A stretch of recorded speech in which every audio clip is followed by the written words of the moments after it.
Welcome to QS WAYVES, where we dive into the ever-evolving landscape of the legal sector. In today's episode, we'll be focusing on the critical topics of retention and attraction. The legal talent landscape has become more complex and sophisticated than ever before, and the strategies you employ to engage and retain talent are sure to remain a hot topic throughout 2024. Join us as we explore the latest trends, insights, and strategies to help you navigate this dynamic environment and ensure your firm's success in the competitive legal sector. I'm your host, Damien Reed, and today I am joined by Chris Robotham, who heads up our recruitment. Hello. Paul Rawson, who leads our employer branding. And Victoria Browning, Operations Director at Quality Solicitors. Hello. Victoria, let's start the conversation with you. What difficulties are firms facing in attracting and retaining staff, and how can they overcome these challenges? Yes, you're right, Damien. As you started, we are seeing and hearing that the landscape does seem to have become more difficult and complex over the last few years, in particular in the legal sector. When speaking with our member firms, we've heard time and time again of their struggles to recruit, whether this being competing against other local firms, challenges in flexible working, high recruitment fees, or changes in career paths altogether. This is why in mid-2023, we introduced a new service to quality solicitors called Evolve, which is a recruitment service dedicated to support our members in their efforts to recruit. Initially, Evolve was created to assist with purely recruitment. However, it's developed to consider all aspects of employment within firms and now incorporates both attraction and retention. I'm not the expert in the recruitment. That is what we have Chris and Paul for. But I do have a business and I do also understand managing people. And we have seen our own struggles with recruitment. So we can now lean on our own experience and with the guidance of Chris and Paul, put these into practice to overcome these for ourselves and for our member firms.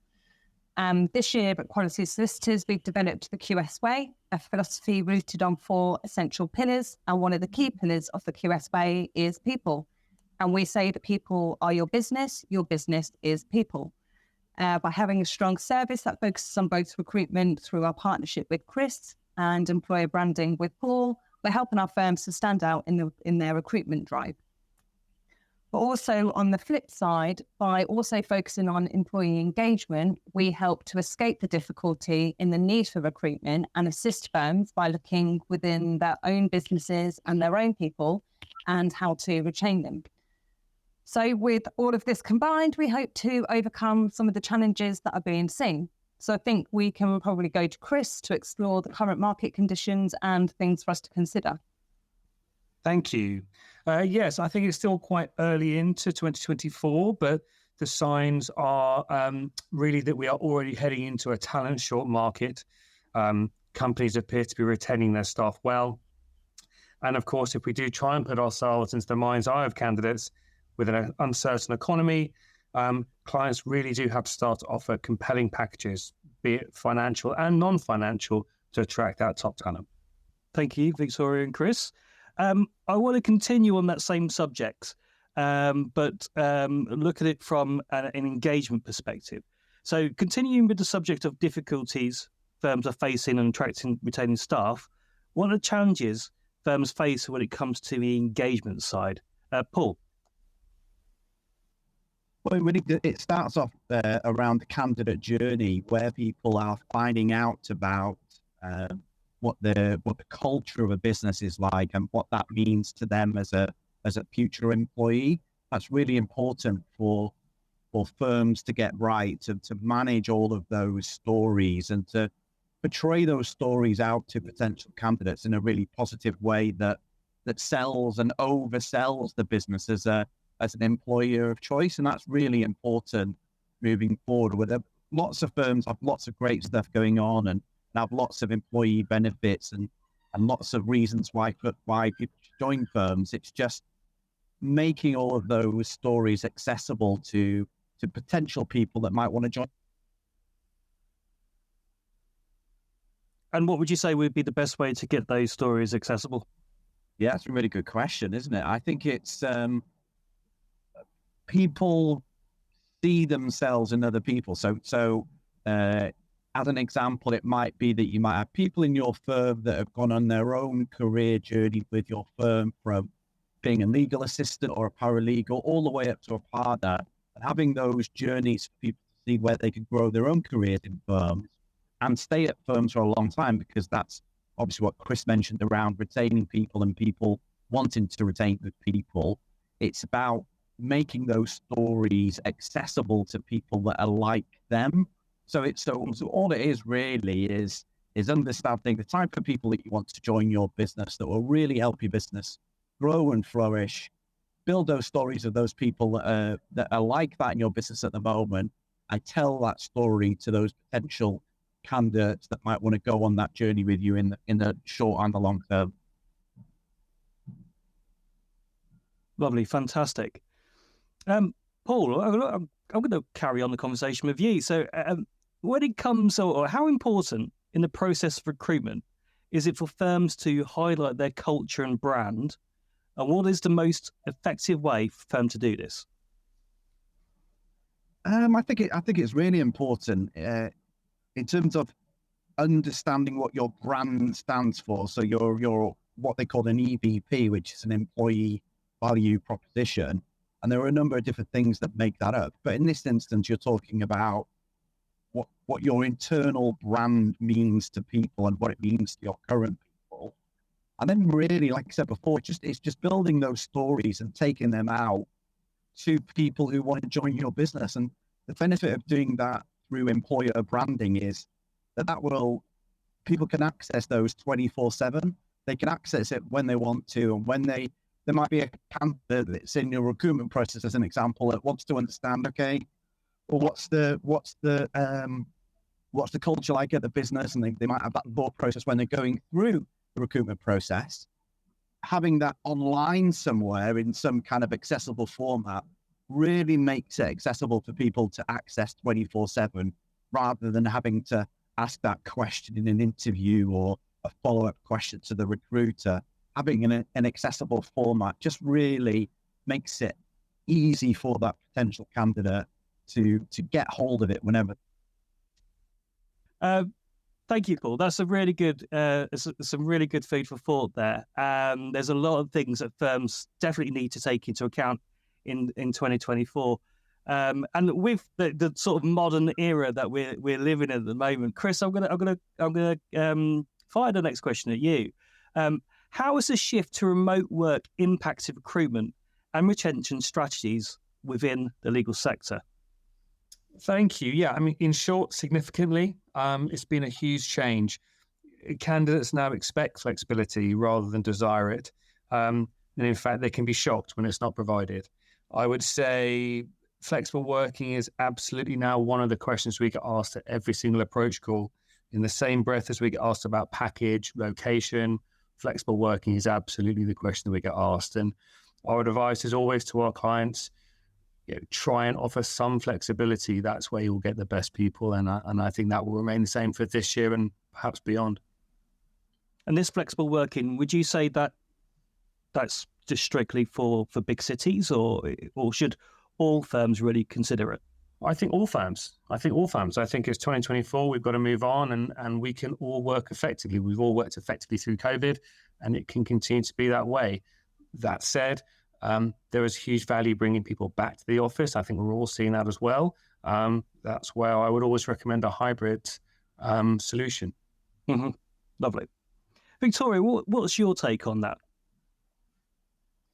I think Chris is right. We're in 2024. We've come through some difficult times, and predominantly we've all come out the other end with our businesses still surviving whilst in a different environment.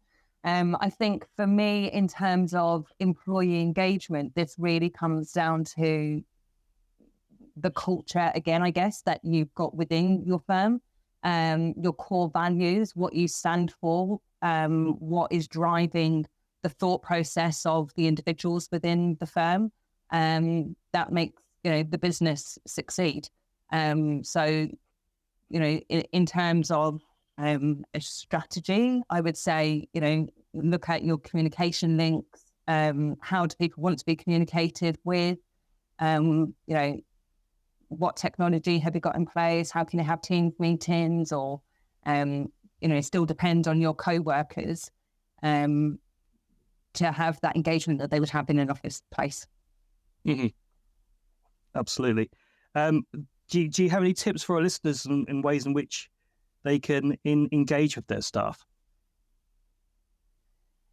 Yeah, I mean, like I said, we've tried and tested a couple of things. We've got some things on a Friday afternoon, potentially, where it's just an open forum for people to discuss anything. It's just kind of in the background and people can go to their work colleagues and discuss whatever they want to discuss. Weekend plans in there. It just means that they're still within that environment that you'd have.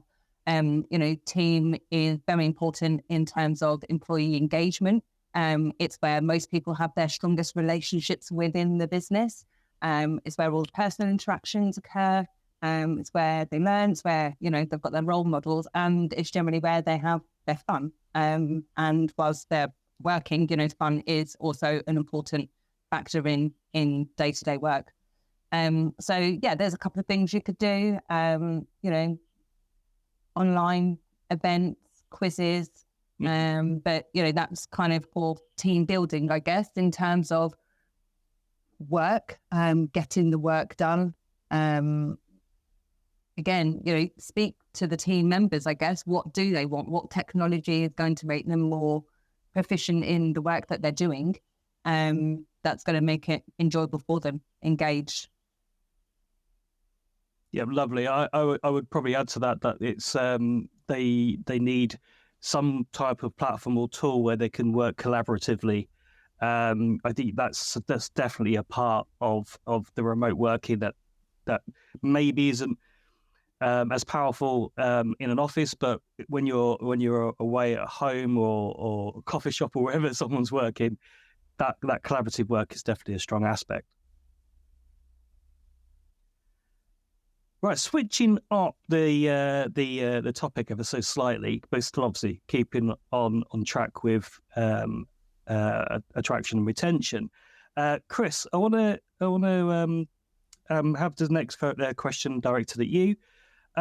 So, is pay or salary the driving force for attracting and retaining staff, or what else should firms consider?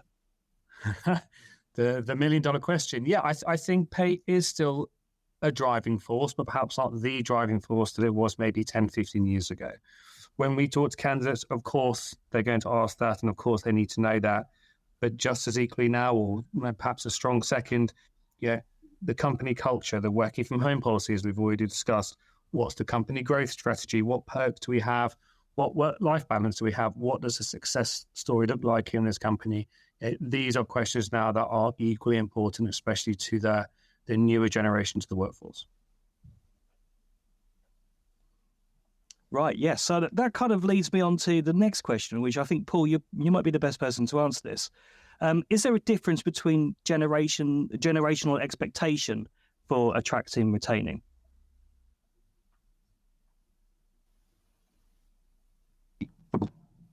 Yeah, that's a really good question. I think it's I don't think the stories change from generation to generation. How maybe the people consume the stories might be different in terms of a platform, as an example. But the stories, I think, as Chris mentioned there and Toria mentioned, younger generation are looking for more of a flexible working and looking at how a firm operates and what it does. But I think that's always been the case for lawyers that are working in particular firms. I think it's always been, I don't know what you would call it in terms of a process of joining a firm which always operates in an ethical way. It's a real fundamental of the legal profession. So I think that's kind of like a given, but I think it's actually, there's a number of clients of QS, as an example, that do lots of charity work, pro bono work in the local communities. That's really important to all generations, but I think this new generation that's going to enter the workforce over the next couple of years, even more so, especially around things such as inclusivity, diversity, and also the green agenda as well. I think all of those things are going to be important to people when they're choosing an employer. And also, the green agenda is an interesting one, isn't it? Because the legal profession isn't, it's there's lots of paper that goes on in the legal profession and lots of paper waste as an example. So there might be generations that are coming in that are more digitally focused, moving away from that, and how can technology help them do their job better? So I think it's really interesting around how those things will be different for the generations, but actually people are always looking for an ethical employer within the legal space, and that's not really changed across a generation. Okay, Paul, so continuing the conversation about the generational side of things, and I may be making a leap here and saying this type of business or model might be more attractive to the younger generation, but we see a rise of consultancy and self-employed structured businesses. How can a law firm remain current and relevant and adapt their recruitment and retention strategies? Yeah, I think you're right. There's more of a flexible working model coming into the legal space now, which has been enabled by technology over the next couple of years. There were barriers to those type of businesses entering the legal space, things like insurances, the cost of entry, technology, CMS platforms, all of these things, but all of those have kind of been taken away now. And technology will really enable all of that. So I think what law firms need to do is to understand that if you've got these firms that offer lots of flexibility and have a flexible business model, that they need to adapt and understand that they're going to compete with these businesses that offer that flexibility for their clients in the way that they position themselves as an employer of choice. So they really need to understand, okay, what are we doing against this firm? What type of flexibility are people looking for? So what Chris mentioned before about people looking for flexibility, I think it's going to really accelerate even more over these next couple of years with more firms operating this flexible business model. That's right, and I think with high street law firms, they can really lean on the people they have within their firms. So I'm just wondering, how important is branding and employee engagement to the success of a firm, and how can it underpin their commercial growth and the attraction and retention of staff? Victoria? Yeah, I'm happy to start on this one, actually, because I think employee engagement fundamentally is part of the growth and the success of the firm. Engaged employees are more likely to be productive and therefore higher performing. But I think we need to look at, firstly, really what employee engagement is, and we've touched on it a little bit, but essentially, if we can break it down and look at what actions can be taken to maintain and build a strong company culture, then employee engagement is what's going to help that growth. So, like I say, if we break it down, essentially, it can be broken down into 4 elements. The first being individual. So looking at the individual, each person has an individual circumstance and need that dictates what they're looking for in a job. The work is the biggest influencer, particularly on an employee experience. The work that people do, is it interesting? Do they learn? Team, I said this before, people have the strongest relationships with their team. That's where all their personal interactions occur. It's where they train and, like I said, have fun. And then the overall business, the overall firm, what is their purpose? What is their value? What is the actual work environment like? And what is their well-being like? And all 4 of those affect how employees will perform, how they engage with you, how they engage with others. And that's going to impact how successful you are. Yeah. Lovely, thank you. With this employee sort of side of it, and making sure that they're engaged and they're happy and that sort of thing, I suppose in 2024, it's so important because there are people who could go through that recruitment process and reach out to employees through their platform of choice and ask them what it's like, what's the working culture like. There's nothing to stop anyone doing that these days. This is what Paul touched on before. Employer branding. It's fine to have this messaging going out there, but essentially it needs to be true what the message is. Like you say, someone can reach out easily to somebody who works there and find out whether or not what they're seeing online is actually correct. And also, when they arrive there, if they take the employment and they become an employee, they're very quickly going to understand whether or not this is the culture that they thought they were going into. Is everybody engaged there? Is everybody happy? And it doesn't just, it's not just about people being happy. It's about how they looked after, their well-being, their mental health, which has become, again, a very big talking point over the last couple of years. And employers really do need to take that into consideration. Fantastic. Thank you.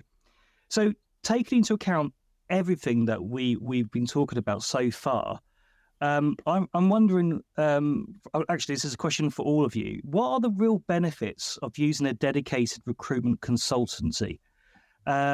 Chris, we'll start with you.